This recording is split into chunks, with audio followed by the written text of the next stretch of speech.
حضرت بہلول دانا رحمۃ اللہ تعالیٰ علیہ کے زمانے میں بغداد کے بادشاہ کی دلی تمنا تھی کہ وہ حضرت بہلول دانا رحمۃ اللہ تعالیٰ علیہ سے ملاقات کرے، لیکن آپ رحمۃ اللہ تعالیٰ علیہ کبھی بھی بادشاہ کے دربار میں تشریف نہ لے گئے۔ ایک دن یوں ہوا کہ بادشاہ سلامت چھت پر تشریف فرما تھے کہ انہوں نے حضرت بہلول دانا رحمۃ اللہ تعالیٰ علیہ کو شاہی محل کے قریب سے گزرتے دیکھا۔ فوراً سپاہیوں کو حکم دیا کہ حضرت بہلول دانا رحمۃ اللہ تعالیٰ علیہ کو محل کی چھت پر کھینچ لیا جائے۔ چنانچہ ایسا ہی کیا گیا۔ جب آپ رحمۃ اللہ تعالیٰ علیہ بادشاہ کے سامنے پہنچے تو بادشاہ نے پوچھا، یہ فرمائیے آپ اللہ تعالیٰ تک کیسے پہنچے؟ آپ نے فرمایا، جس طرح آپ تک پہنچا۔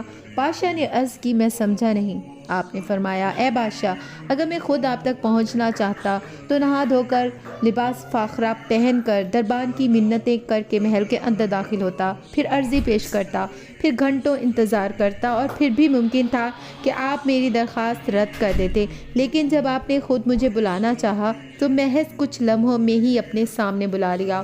اسی طرح جب اللہ کو اپنے بندے کی کوئی ادا پسند آتی ہے تو اسے لمحوں میں قرب کی وہ منزلیں طے کروا دی جاتی ہیں جو بڑے بڑے عابدوں کے لیے باعث رشک بن جاتی ہیں۔